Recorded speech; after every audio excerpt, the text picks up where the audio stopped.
ಮಿತ್ರರೇ ನಮಸ್ಕಾರ. ಈ ವಿಡಿಯೋ ಸ್ಪೆಸಿಫಿಕ್ ಆಗಿ ಯಾರಿಗೆ ಅಂತ ಹೇಳಿದ್ರೆ ಗಂಡು ಮಕ್ಕಳಿಗೆ. ಏನಕ್ಕೆ ಅಂತ ಹೇಳಿದ್ರೆ ಸಾಕಷ್ಟು ಜನ ಗಂಡಸರಿಗೆ ಅಥವಾ ಗಂಡು ಮಕ್ಕಳಿಗೆ ಒಂದು ಐಡಿಯಾನೇ ಇಲ್ಲ ಲೈಫ್ ಪಾರ್ಟ್ನರ್ ನ ಯಾವ ರೀತಿ ಚೂಸ್ ಮಾಡ್ಕೋಬೇಕು ಅನ್ನುವಂಥದ್ದು. ಸೊ ಈ ವಿಡಿಯೋ ಅವ್ರಿಗಾಗಿ. ಅಟ್ಲೀಸ್ಟ್ ಮ್ಯಾಕ್ಸಿಮಮ್ ಹೆಣ್ಣು ಮಕ್ಕಳಿಗೆ ಒಂದು ಐಡಿಯಾ ಇರುತ್ತೆ ಲೈಫ್ ಅಲ್ಲಿ ಎಂತಹ ಲೈಫ್ ಪಾರ್ಟ್ನರ್ ಬೇಕು ಅನ್ನೋದು. ಅವ್ರು ಸಿಗ್ತಾರೋ ಇಲ್ವೋ secondary, but most of all ಗಂಡು ಮಕ್ಕಳಿಗೆ ಒಂದು ಐಡಿಯಾನೇ ಇಲ್ಲ ಯಾವ ರೀತಿಯಾದಂತಹ ಲೈಫ್ ಪಾರ್ಟ್ನರ್ ನ ಚೂಸ್ ಮಾಡ್ಕೋಬೇಕು ಅಂತ ಹೇಳಿ. ಸೊ ಅಂತವ್ರಿಗೆ ಈ ವಿಡಿಯೋ. ಮಿತ್ರರೇ ಯಾಕೆ ಈ ವಿಡಿಯೋ ಮಾಡ್ತೀನಿ ಅಂತ ಹೇಳಿದ್ರೆ, ನೀವೇನಾದ್ರೂ ಮಿಡ್ಲ್ ಕ್ಲಾಸ್ ಗಂಡ್ ಮಕ್ಳಾಗಿತ್ತು ಅಂತ ಹೇಳಿದ್ರೆ, ಅದ್ರಲ್ಲೂ ಸ್ಪೆಸಿಫಿಕ್ ಜನರಲ್ ಕ್ಯಾಟಗರಿಯಲ್ಲಿ ಬರೋರಾಗಿತ್ತು ಅಂತ ಹೇಳಿದ್ರೆ, ನೀವು ಮೈ ಮರೆಯುವಂತಹ ಲಕ್ಸುರಿ ನಿಮಗೆ ಇಲ್ವೇ ಇಲ್ಲ.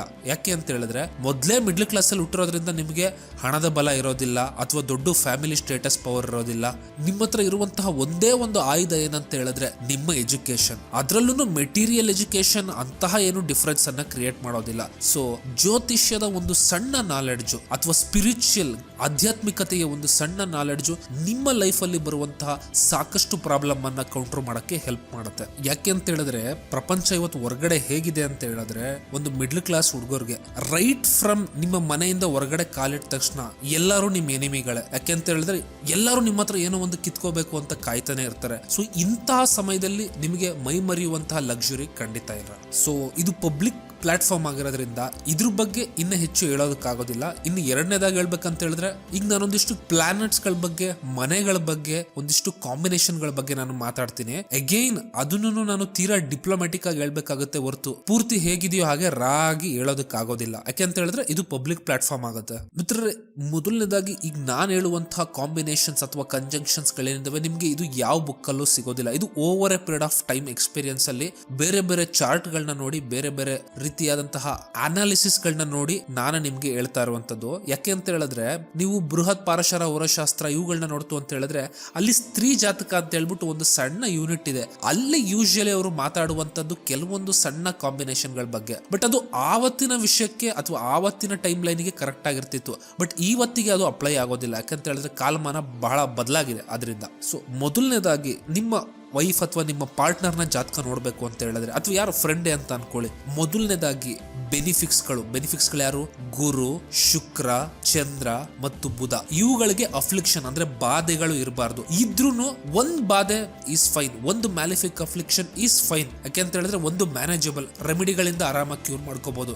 ಎರಡಿತ್ತು ಅಂತ ಹೇಳಿದ್ರೆ there is a problem, it takes time. ಮೂರಿತ್ತು ಅಂತ ಹೇಳಿದ್ರೆ that is a serious problem ಅಂತ ಆಗುತ್ತೆ. ಅದ್ರಲ್ಲೂ ಸ್ಮೂತ್ ಪ್ಲಾನೆಟ್ ಗಳಾದಂತಹ ಶುಕ್ರ, ಚಂದ್ರ ಮತ್ತು ಬುಧರಿಗೆ ಯಾವ ರೀತಿ ಅಫ್ಲಿಕ್ಷನ್ ಇದೆ ಅಂತ ಹೇಳುವುದು ಬಹಳ ಬಹಳ ಮುಖ್ಯ ಆಗುತ್ತೆ. ಮತ್ತು ಎಲ್ಲಿ ಅಫ್ಲಿಕ್ಷನ್ ಆಗ್ತಿದೆ ಅನ್ನುವಂಥದ್ದು ಮುಖ್ಯ ಆಗುತ್ತೆ. ಕೇಂದ್ರ ಅಥವಾ ತ್ರಿಕೋಣಗಳಲ್ಲಿದ್ದು ಒಂದು ಅಫ್ಲಿಕ್ಷನ್ ಇತ್ತು ಅಂತ ಹೇಳಿದ್ರೆ ಫೈನ್, ನೋ ಇಶ್ಯೂಸ್. ಬಟ್ ದುಷ್ಟಾನದಲ್ಲಿದ್ದು ಒಂದು ಅಫ್ಲಿಕ್ಷನ್ ಆಯ್ತು ಅಂತ ಹೇಳಿದ್ರೆ ಸ್ವಲ್ಪ ಪ್ರಾಬ್ಲಮ್ಗಳು ಕ್ರಿಯೇಟ್ ಆಗುತ್ತೆ. ಎಗೈನ್ ಈಚ್ ಅಂಡ್ ಎವ್ರಿ ಗ್ರಹಕ್ಕೆ ಯಾವ ರೀತಿ ಅಫ್ಲಿಕ್ಷನ್ ಆಯ್ತು ಅಂತ ಹೇಳಿದ್ರೆ ಪ್ರಾಬ್ಲಮ್ ಅನ್ನ ನಾನು ಎಕ್ಸ್ಪ್ಲೇನ್ ಮಾಡಕ್ ಆಗೋದಿಲ್ಲ. ಯಾಕೆ ಅಂದ್ರೆ ಇದು ಪಬ್ಲಿಕ್ ಪ್ಲಾಟ್ಫಾರ್ಮ್ ಆಗಿರುತ್ತೆ. ಎಸ್ಪೆಷಲಿ ಚಂದ್ರನ ಅಫ್ಲಿಕ್ಷನ್ ಇತ್ತು ಅಂತ ಹೇಳಿದ್ರೆ ಜಾತಕದಲ್ಲಿ, ಅಂತಹ ಜಾತಕಗಳನ್ನ ಎಕ್ಸ್ಟ್ರೀಮ್ಲಿ ಕೇರ್ಫುಲ್ ಆಗಿ ಹ್ಯಾಂಡಲ್ ಮಾಡಬೇಕಾಗುತ್ತೆ. ಮಿತ್ರರೇ, ಇನ್ನ ನಾವು ಎಲ್ಲಾ ಪ್ರಾಬ್ಲಮ್ಗೂ ಕ್ರಿಯೇಟ್ ಮಾಡುವಂತಹ ಎರಡು ಪ್ಲಾನೆಟ್ ಹೆಣ್ಮಕ್ಳ ಜಾತಕದಲ್ಲಿ ಯಾವುದು ಅಂತ ಹೇಳಿದ್ರೆ ರಾಹು ಮತ್ತು ಕುಜ. ಶನಿ ಕ್ರಿಯೇಟ್ ಮಾಡೋದಿಲ್ಲ ಜಾತಕದಲ್ಲಿ. ಇನ್ಫ್ಯಾಕ್ಟ್ ಬೆನಿಫಿಕ್ ಗಳಾದಂತಹ ಚಂದ್ರನ ಮೇಲೆ ಅಥವಾ ಶುಕ್ರನ ಮೇಲೆ ಅಥವಾ ಬುಧನ ಮೇಲೆ ಒನ್ ಶನಿ ಆಸ್ಪೆಕ್ಟ್ ಅಥವಾ ಲಗ್ನದ ಮೇಲೆ ಇಸ್ ಬ್ಯೂಟಿಫುಲ್. ಅದ್ ಏನ್ ಮಾಡುತ್ತೆ ಅಂತ ಅಗೇನ್ ನಾನು ಹೇಳಕ್ ಆಗೋದಿಲ್ಲ, ಬಟ್ ವೆರಿ ಬ್ಯೂಟಿಫುಲ್. ಬಟ್ ಕುಜನ ಆಸ್ಪೆಕ್ಟ್ ಅಥವಾ ರಾಹುವಿನ ಆಸ್ಪೆಕ್ಟ್ ತುಂಬಾ ಡ್ಯಾಮೇಜಿಂಗ್ ಆಗಿರುತ್ತೆ. ಇನ್ನ ಮನೆಗಳ ವಿಷಯ ಬಗ್ಗೆ ಮಾತಾಡೋದಾಯ್ತು ಅಂತ ಹೇಳಿದ್ರೆ, ನೀವು ಕುಜ ದೋಷವನ್ನ ರೆಫರ್ ಮಾಡಬೇಕಾಗುತ್ತೆ. ಕುಜ ದೋಷ ಏನ್ ಹೇಳುತ್ತೆ? ಕುಜ ಏನಾದ್ರೂ 12, 7, 8, 4 ಅಥವಾ 2 ಈ ಮನೆಗಳಲ್ಲಿತ್ತು ಅಂತ ಹೇಳಿದ್ರೆ ಪ್ರಾಬ್ಲಮ್ ಅನ್ನ ಕ್ರಿಯೇಟ್ ಮಾಡುತ್ತೆ ಅಂತ ಹೇಳ್ತಾರೆ. ಇಲ್ಲಿ ಒಂದೊಂದು ಮನೆನೂ ಒಂದೊಂದು ಇಂಪಾರ್ಟೆನ್ಸ್ ಆಗಿ ತಗೊಳ್ಳೋದ್ರಿಂದ 7ನೇ ಮನೆ ಮ್ಯಾರೇಜ್ ಹೌಸ್, 8ನೇ ಮನೆ house of sustenance of husband ಅಂದ್ರೆ ಗಂಡನ ಒಂದು ಉಳಿವಿನ ಪ್ರಶ್ನೆ. ಅದಕ್ಕೆ ಅದನ್ನ ಮಂಗಲ್ಯ ಸ್ಥಾನ ಅಂತ ಕೂಡ ಕರೀತಾರೆ. ಬಟ್ ಇವತ್ತಿನ ಕಾಲಕ್ಕೆ ಅದನ್ನ ಮ್ಯಾರೇಜ್ ಉಳಿಯೋದು ಅಂತ ಕೂಡ ತಗೋಬಹುದು. ಈ 7 ಮತ್ತು 8ನೇ ಮನೆಗಳಲ್ಲಿ ಏನಾದ್ರೂ ಮ್ಯಾಲಿಫಿಕ್ಸ್, ಎಸ್ಪೆಷಲಿ ಕುಜ ಮತ್ತು ರಾಹು ಇಂಥವಿತ್ತು ಅಂತ ಹೇಳಿದ್ರೆ ಸ್ವಲ್ಪ ಯೋಚನೆ ಮಾಡಿ. ಅಥವಾ ಈವನ್ ಶನಿ ಇದ್ದು ಶನಿ ಮೇಲೆ ಕುಜನ ಆಸ್ಪೆಕ್ಟ್ ಹೋಗ್ತಿತ್ತು ಅಂತ ಹೇಳಿದ್ರೆ ಸ್ವಲ್ಪ ಯೋಚನೆ ಮಾಡಬೇಕಾಗುತ್ತೆ ಇಂತಹ ಜಾತಕಗಳನ್ನ. ಇದ್ರ ಜೊತೆ ನಾವು ಮೊರಾಲಿಟಿಯನ್ನ ಚೆಕ್ ಮಾಡ್ಕೋಬೇಕು ಅಂತ ಹೇಳಿದ್ರೆ 4ನೇ ಮನೆಯನ್ನು ಕೂಡ ನಾವು ತುಂಬಾ ಕೇರ್ಫುಲ್ ಆಗಿ ವಿಶ್ಲೇಷಣೆ ಮಾಡಬೇಕಾಗತ್ತೆ. ಇದೆಲ್ಲದರ ಜೊತೆಗೆ ಇನ್ನೊಂದು ಇಂಪಾರ್ಟೆಂಟ್ ಭಾವ ಏನು ಅಂತ ಹೇಳಿದ್ರೆ 2ನೇ ಮನೆ ಮತ್ತು 9ನೇ ಮನೆ. ಮಿತ್ರರು 9ನೇ ಮನೆ ಎಷ್ಟು ಇಂಪಾರ್ಟೆಂಟ್ ಅಂತ ಹೇಳಿದ್ರೆ ಎಲ್ಲಾ ಹೆಣ್ಮಕ್ಳಿಗೂ ಯೂಶಲಿ ಒಂದು ಮದುವೆ ಅಂತ ಹೇಳಿದ್ರೆ ಮಾಡೆಲ್ ಅವರ ಮೈಂಡ್ ಅಲ್ಲಿ ಕ್ರಿಯೇಟ್ ಆಗೋದೇನೆ ಅವರ ಪೇರೆಂಟ್ಸ್ ಅಂದ್ರೆ ಅವರ ತಂದೆ ತಾಯಿಯಿಂದ ಅವ್ರಿಗೆ ಒಂದು ಮಾಡೆಲ್ ಸಿಗುತ್ತೆ. ಮ್ಯಾರೇಜ್ ಅಂದ್ರೆ ಹೆಂಗಿರುತ್ತೆ ಅನ್ನುವಂಥದ್ದು ಒಂದು ಅಬ್ಸ್ಟ್ರಾಕ್ಟ್ ಐಡಿಯಾ.